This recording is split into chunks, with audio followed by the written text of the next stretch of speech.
Okay. Do you have your notes? This is episode 5. 5. Is it really? Holy shit.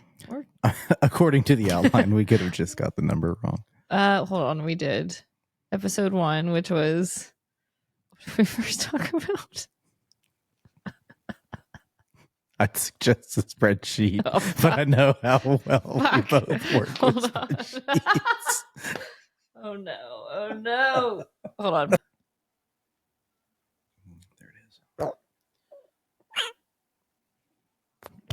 it is. Oh my God. Sorry. That was not natural. That was Excellent.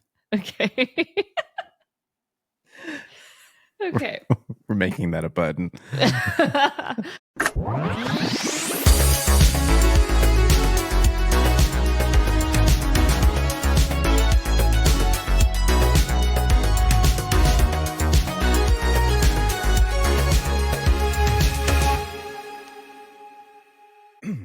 Oh.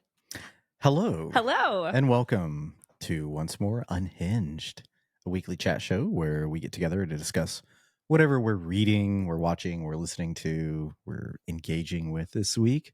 Hello, Jenny. Hello. I'm Jen Katz. And I'm Ryan something. How are you? I'm great. Little zoomed up on this double shot espresso coffee that I'm sipping on. You're like over there ready to go. Ready to get it. Get it. Okay. Unhinged. We're going to be unhinged. We are quite unhinged this morning, this fine morning. Oh my gosh. Well, I'm doing okay. How are you doing, Jenny?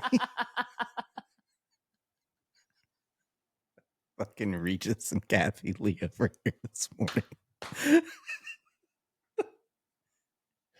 Where is Gilman? What is happening? I'm okay. I'm okay. I'm a little bummed because we just had an amazing trip. We did. Yes, we were in Seattle, just us and my husband. It was so beautiful.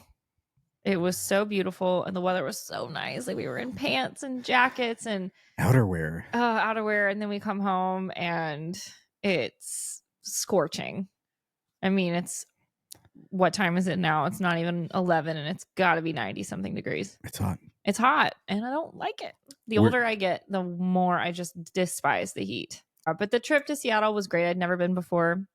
I know you've been a few times. My husband's been once or twice.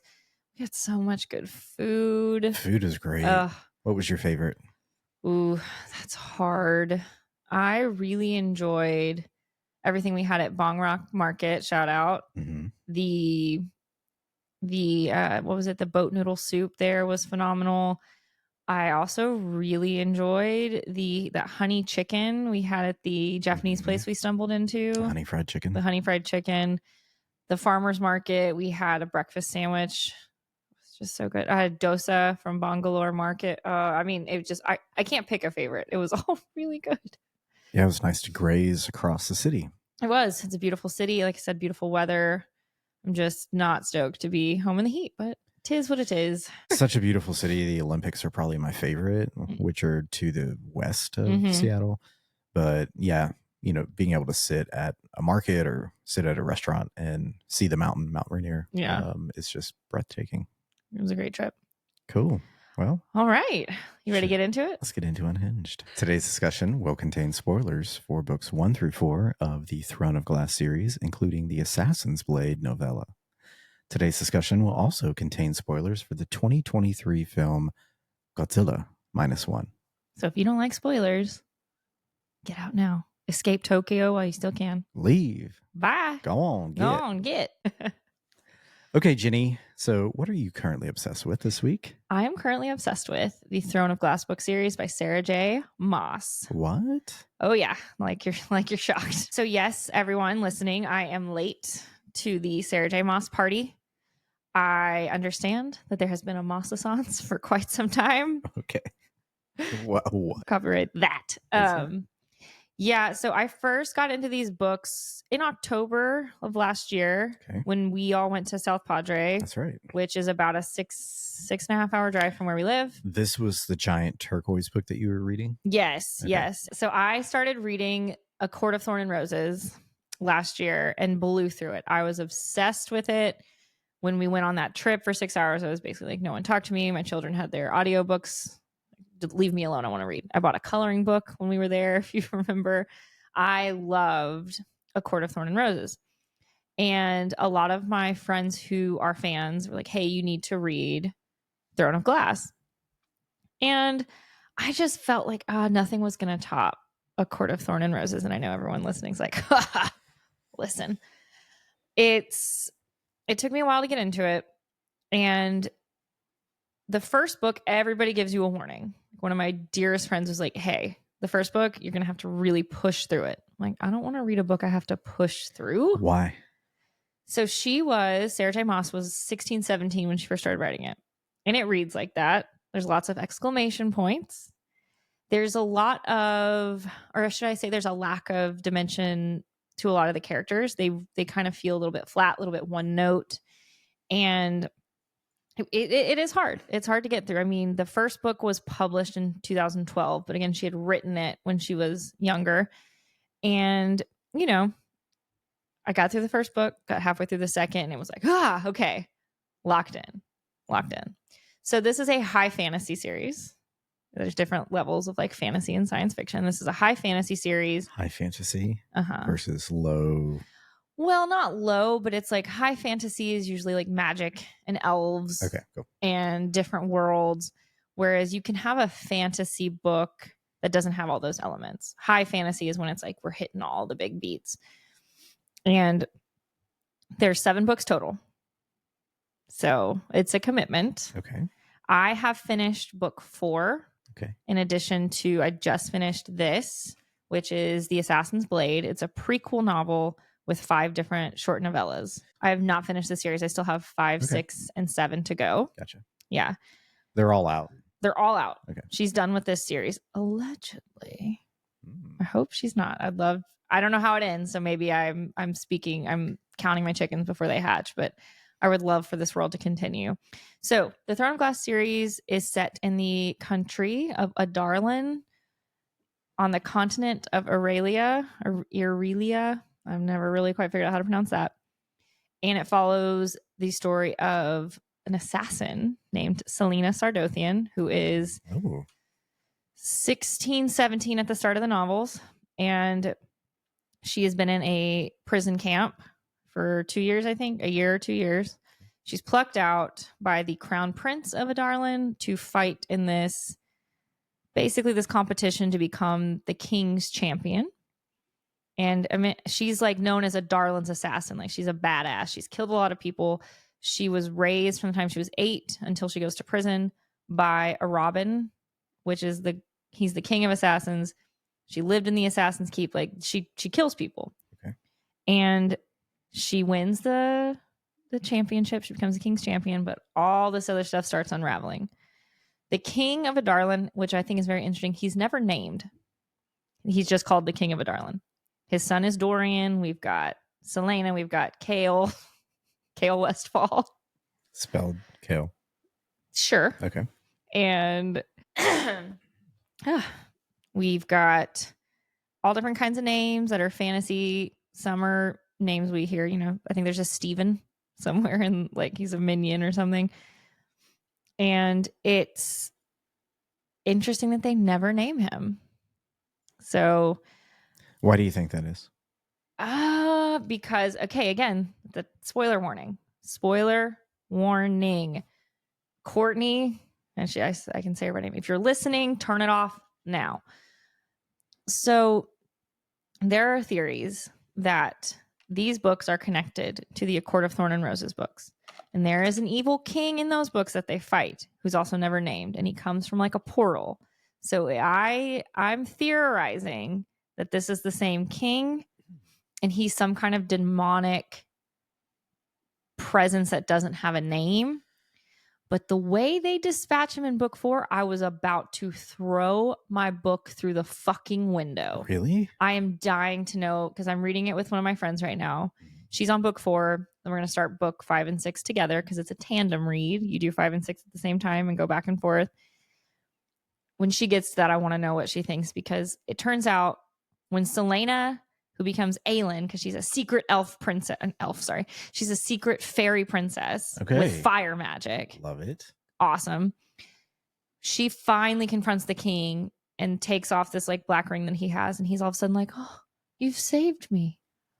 I'm a good guy. It was really the Duke." And so it turns out the Duke was the bad guy the whole time. They didn't set it. No, I was furious. I'm still going to keep reading because I got to know. So the ring had a spell on it. Yes, he's got these little black rings that are connected, and he can control people, and he's bringing these demonic they're called Vogue princes from a different universe, and they're infecting people. And then just to be like, nah, he's so evil. He is so scary in all of the books. And then in the fourth book, it's just like, oh, it wasn't me. It was Sophie. That's like, is it like Sauron? Where he's like controlling the other kings? Kind of, yes. Yeah. Yes. Okay. So anyway, it's really well done. She's great at world building. Okay. You feel like you're in this world, and it's very tense. There's so much in the book where you're just on the edge of your seat. Whereas with A Court of Thorn and Roses, it's more of a romance. There's some sexy writing in it. There's no, as far as I've gotten, there's no overt sex scenes. There are people who have sex, but it's not written like in A Court of Thorn and Roses where it's spicy. And Selena / Aelin is such a cool character. I mean, she's a girl who's been through a lot of trauma, and they address the trauma. It's not like, I just killed somebody, moving on. Right. She addresses it, and she reacts to people and situations in her life that you would expect from someone who's been very traumatized. Love it. And the exciting thing now is the 5th and 6th book, people read tandemly. So you read, there's like a whole list. You got to read these chapters and you go to this one, because they're 2 books, 2 different points of view, but they're happening at the same time in the world. Interesting. Yeah. So you've got to read 5 and 6 at the same time. You don't have to, but you should. But like hardcore fans are. Okay. Yeah. Interesting. Yeah. I really enjoy them. I'm waiting for my friend to finish book 4, and then we're going to start 5 and 6 together. And it's going to be very exciting. I guess they're page turners. Well, you're a fast reader to begin with. I am a very fast reader. These are page turners because you're blowing through these books. Yeah. I mean, I started this one, I think, the night before we left Seattle, and then I finished it on the plane. Like, I could not stop reading it. I've been working on the same book for half a year. Is that the one you left on the plane? No, that one I've been working on for a year.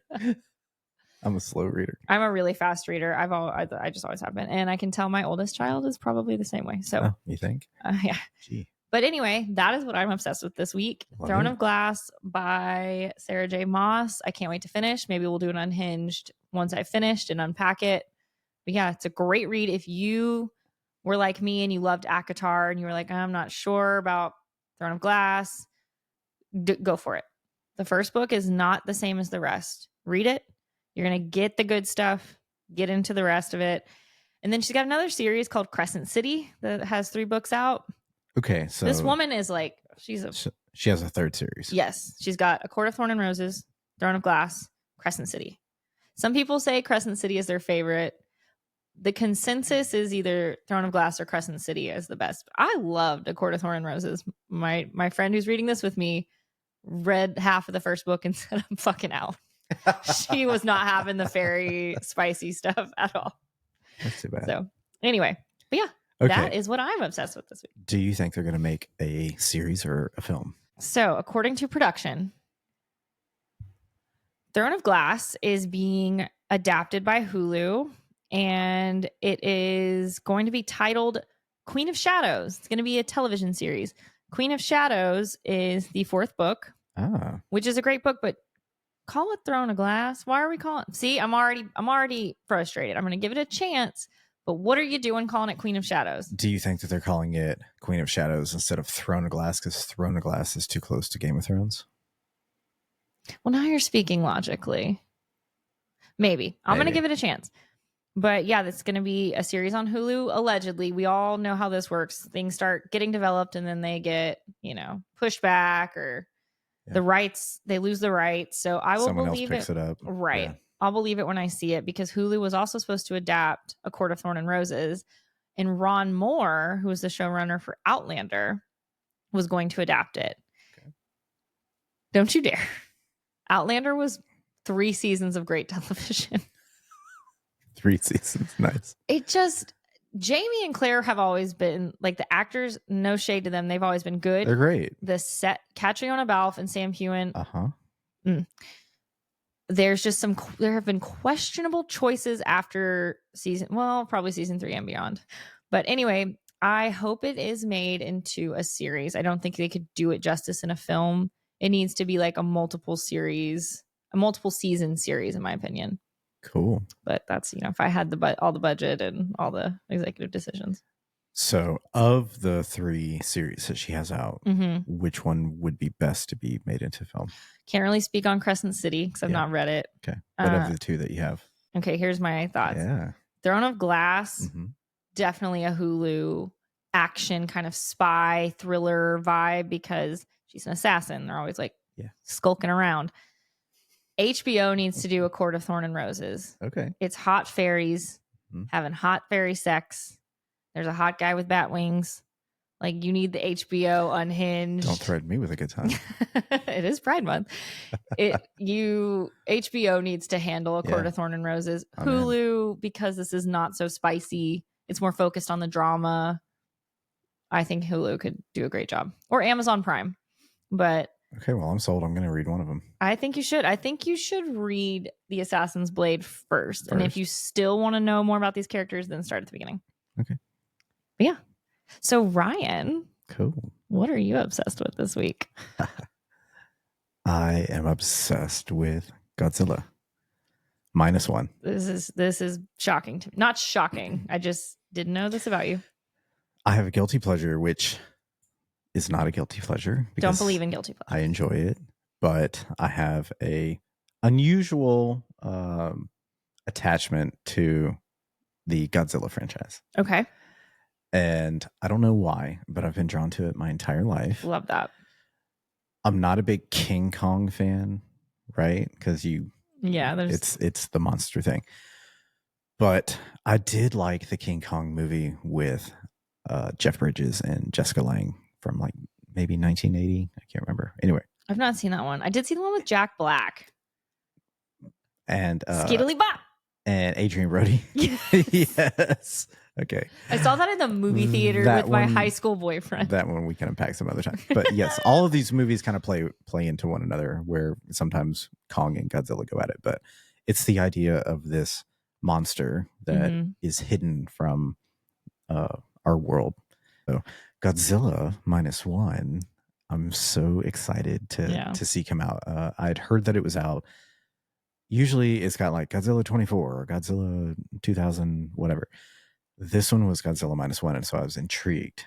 Like what's going on? Like, what's the -1? So then I started seeing all the press about this film. Then I started seeing that it had won some pretty serious awards for special effects. I was like, okay, cool. This sounds like it might be a good addition to the franchise.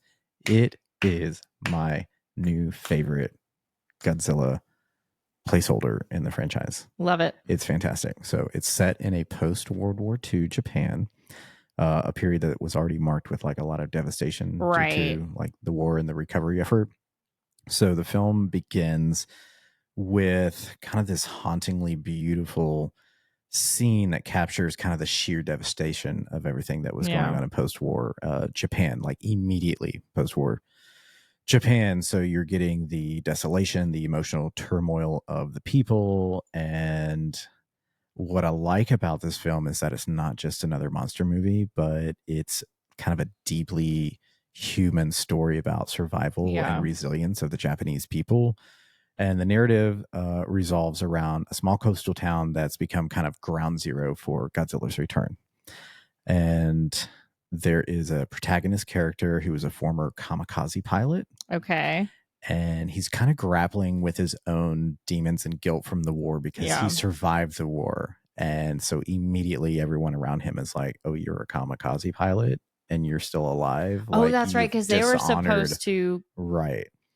go down with the plane. Exactly. Oh. Yeah. So his journey is super compelling as he evolves from kind of this broken man into this reluctant hero. Spoiler alert.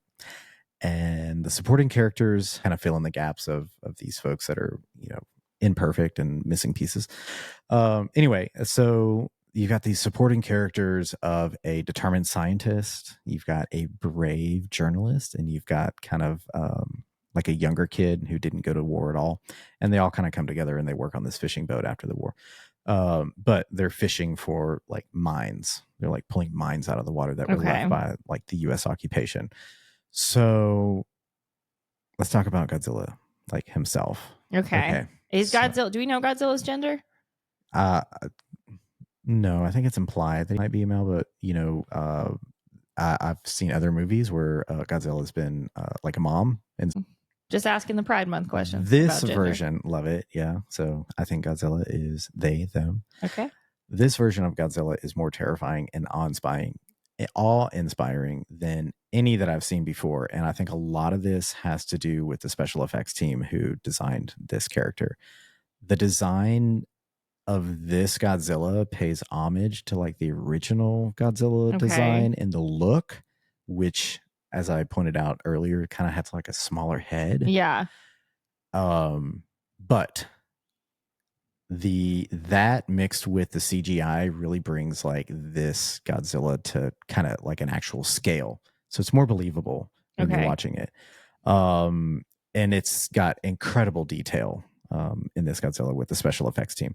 So Godzilla isn't just a monster here, but he's also kind of as we were talking before the show, like a force of nature. So he's embodying like the anger and the sorrow of this nation. He's kind of representing just like that utter total destruction of nuclear capability. Yeah. And Godzilla can go nuclear. That's the thing about like Godzilla. You don't want to piss him off because he's capable of just destroying you with like a nuclear beam. So anyway, this is my new favorite Godzilla, mostly because like, unlike its predecessors, Godzilla Minus One focuses heavily on the human element. And that's what I was trying to convey in my, I had a group text exchange with Jeanne and another friend of ours, M, where I was talking about this film and kind of the breakdown of it. The characters are so well developed. You have their personal struggles, which are mirroring what's going on in the broader themes of the post-war recovery effort and the resilience of the Japanese people. But you also have like emotional depth that makes this feel like a real story and that it's like profoundly moving. Yeah. You're invested in these characters from the first scene. You're just like kind of captivated, like, oh, what's going on? What would post-war Japan look like in the aftermath of World War II from the Japanese survivor perspective? Right. How do they feel about their country? There was this film was a political commentary about the Japanese government in post-war Japan. So the cinematography is also breathtaking. This film is shot very well. So you've got like the eerie fog cover coastlines, which you're kind of associating with like, something mysterious like Godzilla. But you also have explosion action sequences, which are not over the top, but like every single frame is meticulously crafted. It's just very well shot. The visual effects team, top notch.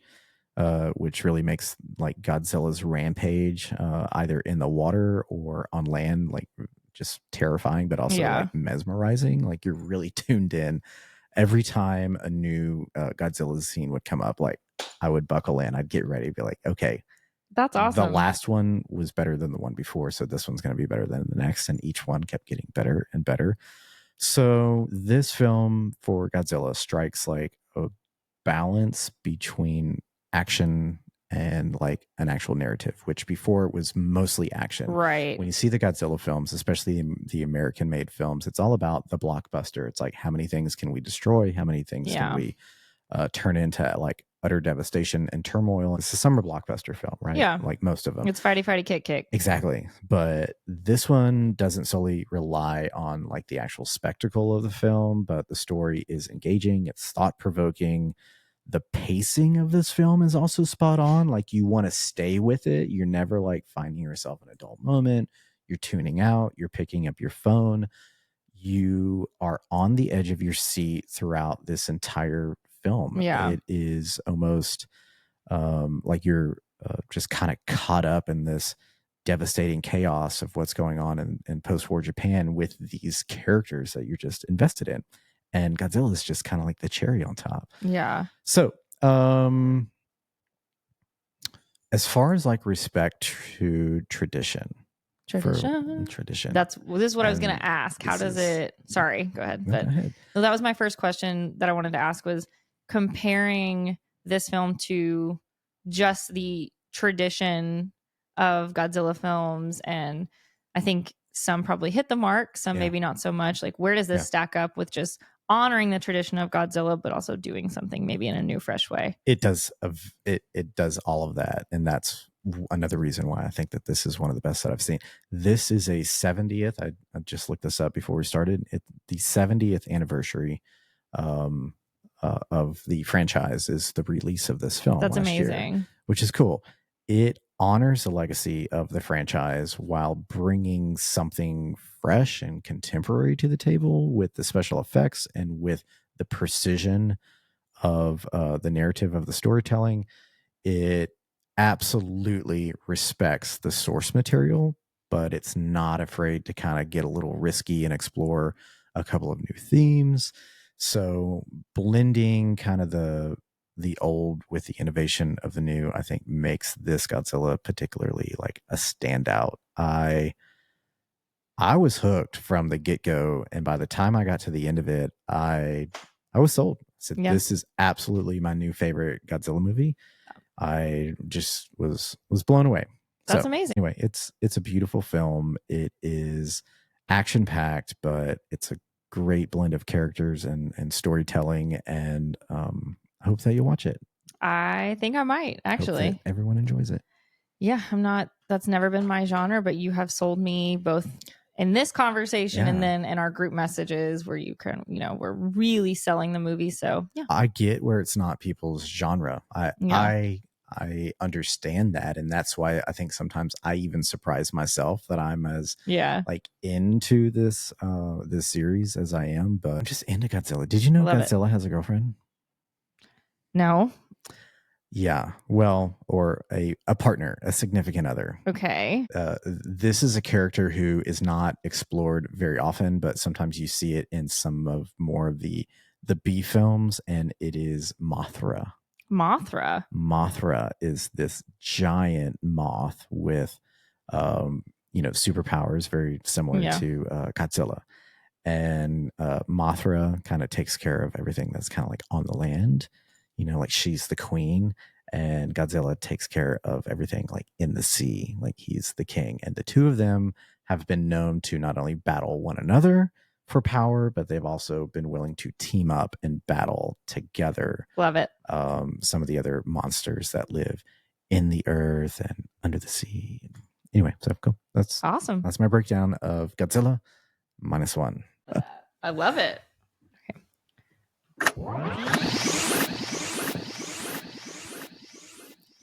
So now it's time to talk about something else we are into this week. What else am I into this week? What else are you into right now? Oh, I'm so happy you asked. As of this recording, Sabrina Carpenter has dropped a new song and a new music video. Please. And the video is her and real life boyfriend, Barry Keoghan.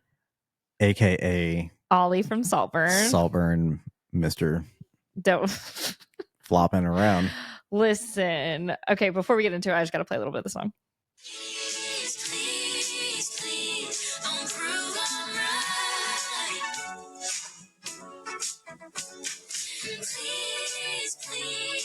Please, don't bring me to tears when I just did my makeup so long. She's so good. I am a Sabrina Carpenter fangirl. You don't say. I love her. So this song came out literally as of this recording last night. Mm-hmm. 3 different people I've all been talking about it with. You, our friend M, and our friend Courtney. And I'm just, What do you like about this song? I like that it kind of sounds like a 50s jukebox number in a way. Okay. There's parts of it, the please, please, please kind of gives me like 50s vibes. I love that she is just so irreverent in ways, and that's not a new concept. Like women and musicians have been irreverent, but there's a cheekiness to her that I think is great. Like the line from the song, don't you embarrass me, motherfucker. The way she says it is just, it's great. I love her aesthetic. Yeah. I love her vibe, and the video's cool. Like I said, Barry Keoghan, they're some kind of is there a storyline? Couldn't say. I was just obsessed with seeing them on screen together. I mean, they are dating in real life. That can be really cheesy because I'm looking at J-Lo and Ben Affleck. Careful. I know I'm going to get shadow banned off all the apps, but we love you. But they were in the video together for Jenny from the Block, and that was cringe-zilla. It was not good. And It's not the only video. It was cringe. One of my friends this morning said, could you imagine if Taylor Swift and Travis Kelce were in a music video together? We couldn't watch it. I'm sure it'd be terrible. Love Taylor Swift. You know it's coming. Oh, God, I hope not. I really hope not. This is great. Barry Keoghan is an actor. He's a damn good actor. Sabrina Carpenter is also an actor. That's how her original claim to fame was being in Disney and Nickelodeon kind of stuff. I mean, y'all know. Is she a Mouseketeer? That's not a thing anymore. Oh. Let's get me to bed. Let's get you to bed, Grandpa. Yeah, she's great. Love her style. I mean, Feather is a fucking banger of a song. So is Espresso. All of it. She's great. Love her. And I love this song. What else are you into this week, Ryan? Well, you got me hooked on Sabrina Carpenter with Feather and Espresso. So as soon as this hit last night, I think I sent it to you on Instagram, and I pulled it up, started listening to it, watched the video, and it just kind of reminded me like an old school MTV video where there wasn't really much of a story, but there was a story with these two characters. Yeah.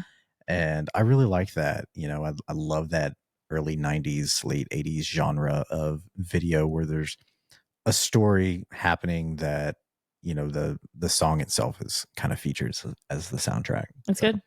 It was good. Love the costumes. Love the way everyone looks. They're an attractive couple. They sure are hot. Hot. Okay. Okay.